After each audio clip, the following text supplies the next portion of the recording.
बिस्मिल्लाहिर्रहमानिर्रहीम। आज बात करेंगे एक तकरीबन साढ़े सवा 5 मरले प्लाट के बारे में। आसिफ गुल साहब से, सराय आलमगीर पंजाब से ऑनलाइन हमारे से रब्ता करके अपने घर का नक्शा बनवाया। फ्रंट की बात कीजिए 25 फीट है, बैक साइड की बात कीजिए 29 फीट है, राइट साइड जो है ना वो 54 फीट है और ये वाली 53 और 0.6 है। ये टोटल गज के या फुट में बात की जाए तो ये 1448 के फीट बन जाते हैं। और अगर मरला में बात की जाए तो ये सवा 5 मरले का प्लाट है। और इसका जो हमने छत डाला है 1375 स्क्वायर फीट डाला है। ठीक है, जैसे आप मेन गेट से अंदर दाखिल होंगे तो आपको बड़ी गाड़ी का कार पोर्च मिलेगा।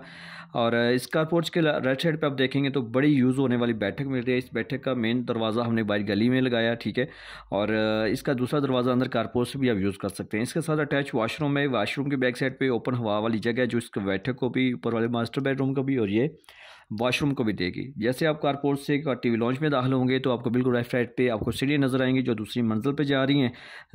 अच्छा खासा इस्तेमाल होने वाला जो है ना वो टीवी लॉन्च है। सारा आप इसके साथ सोफ़ा सिटिंग वगैरह लगा सकते हैं।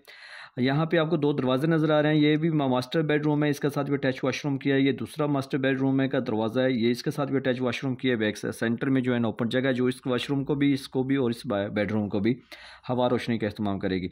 और ये आपको दूसरी साइड पे, लेफ्ट साइड पे किचन नज़र आ रहा है। किचन की बैक साइड पे जो है ना हमने जो कपड़े धोने वाली लॉन्ड्री एरिया रखा है। यहाँ पे आप कपड़े वगैरह भी धो सकते हैं और यहाँ से हवा रोशनी भी आएगी। आपका नक्शा लाजमी जो है ना हवादार रोशनी वाला होना चाहिए आपका मकान, और इसको काबिल इस्तेमाल होना चाहिए। दरवाजे खिड़की ऐसे एडजस्ट हो मगर मशर की सीमत को मद्देनजर रखते हो ताकि अंदर ज़्यादा से ज़्यादा आप दरवाजा जो है ना सामान लगा सके दीवारों के साथ। आपका बहुत शुक्रिया, आपने टाइम दिया। अगर आपने घर का नक्शा बनवाना है तो मेरे साथ व्हाट्सएप पर रब्ता करें। अगर मेरे यूट्यूब चैनल पर आप नए थे इसको सब्सक्राइब कर लें। मैं था इंजीनियर साकिब गुजर डोगा और आप देख रहे थे YouTube channel engineer Saqib Doga. Thanks for watching.